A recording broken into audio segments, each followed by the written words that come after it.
Yeah, I'm finally today, May 28, reading the notes that I asked. There's, I think, 59 pages in this document, and I'm just gonna tell you two things that I'm most upset with, right? And it shows they're protecting their bum bums by, you know, play. What's the word? They're writing wrong things, right? And I've already documented them on my YouTube. And then I read by Dr. Heba Garis, and I still don't know for certain that the clinic itself actually saw my letter saying I was, letting her go. She wrote, Dr. Heba Garis, explain prior records from virtual clinics may be helpful, and patient advised to complete release of information forms through clinic front desk. But the thing is I brought that up because they didn't. You can't send me to tests here and there because you're too lazy to read this when it comes. And I can't argue with them because I'm reading this. For example, I think she's a social worker. She might have a master's in education too. A lady that's been dealing with me last year with some of my complaints. The thing is they don't know what to do with complaints. They think, and they're so far on the egocentric on the spectrum. They think, oh man, this guy's complaining, but I'm doing a good job with him. The thing is, they don't realize they have access to the mistakes, and then they're working on the mistakes, but they think I'm irate to complain about the services of Northern Health because maybe they can only see the universe through their ego's orbits, right? And they think I'm doing okay. And you can read these notes that there's inconsistencies. I mean, even the doctor's assistants get the names of other doctors wrong and things like that. And if you look at Bai, Dr. Bai, I mean, some of the notes are, okay, he's saying it was probably caused by this, but then there's other notes where he's saying, possibility of lupus. And the dates are all confusing. So when they're doing this, doctors are like giving me false information on the phone, even virtual clinic, because they have too much data to go through. So they're giving me these answers that are already inconsistent, and it may not be the latest finding of that doctor from the year before.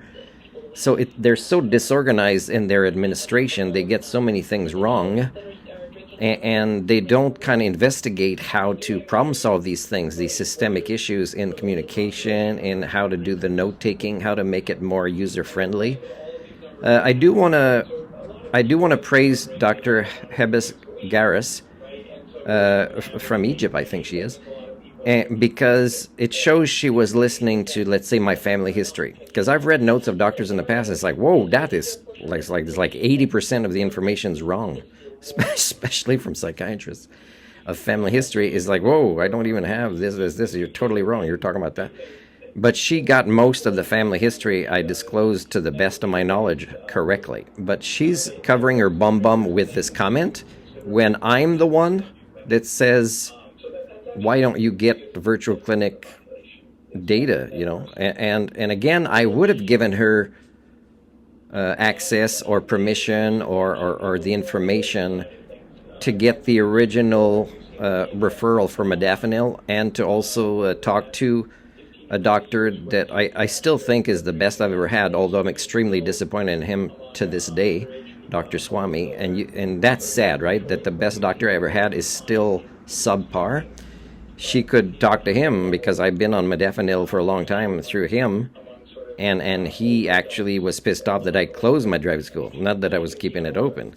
So, here's the other thing that are in the notes, and you can tell they kind of, okay, he did bring in a storage device, and I don't know if they wrote this before or after, but Dr. Garis says, I felt it is inappropriate to chase the patient after he made it clear that he is refusing the care I am providing.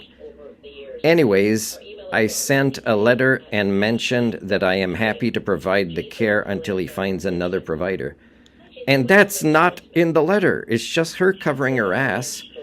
And I showed you the letter. I read it, and if you want to see it, it doesn't say they're gonna do that, or that there's another doctor at the clinic. And why not? Because if the clinic actually has other doctors, they would say, let's try Martin somewhere else. Because it's not patient-centered to put him back on 811, and on top of that, to not refer him to another local doctor. It's a punishment for being criticized in a fair way. Okay, and I'm the one that wants to give them information, not to make mistakes and not to make me jump through hoops and not to make it that it's doctor-centered when we as patients meet with them. And again, there's no mention at all in Dr. Garris's notes about patient said he ran out of time to ask me questions to see if we're a good fit. Like, there's no interest in that at all, to see if we're a good fit. And I gotta say that pretty much 9 out of 10, if not 10 out of 10 doctors that fall under general practitioners that I've met, they punish you and want you to do things their way.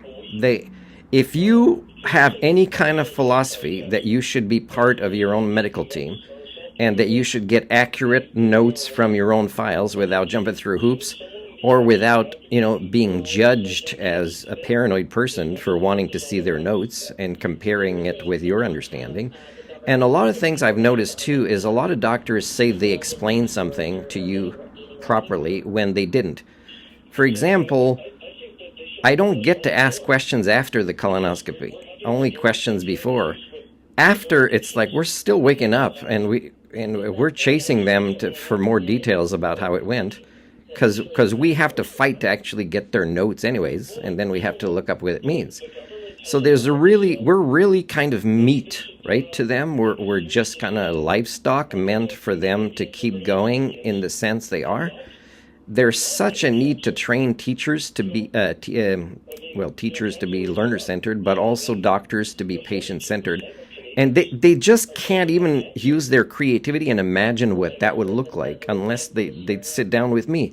And if they do, they get confused. You can tell their notes here get confused. Oh, a patient describes not wanting to deal with Northern Health anymore, or virtual clinic or whatever, and they're confused about that while they have to do some follow-ups because now they've been assigned this person to deal with me.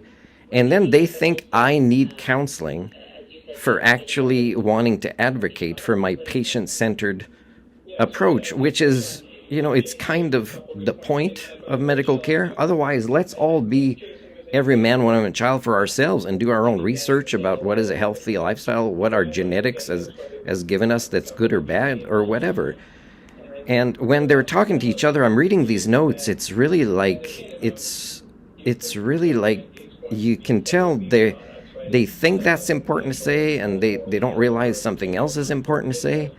And it's really old-fashioned. It's really, the note system has to be done this way, and it's really, I'm sure for them it's still hard to find the information even though they're used to this format.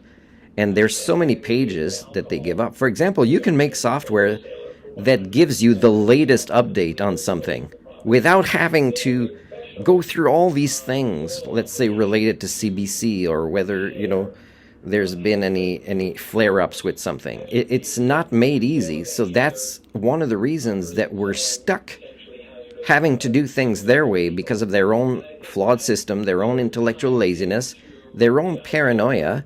And of course, they all see us as clueless about medical care, right? And the thing is more and more of us are doing research because we can't rely on them for explanations in the right way at the right time, or for getting access to our files, to our complete files, not just what you can see on Healthy Life, but our complete files. Because what I saw on Healthy Life for notes, let's say, after a colonoscopy is not exactly the same as what I see here. And that's another thing, like it's inconsistent. You want to keep us stupid, but the thing is you don't realize your own stupidity in this system. So do something about it. So this is unethical.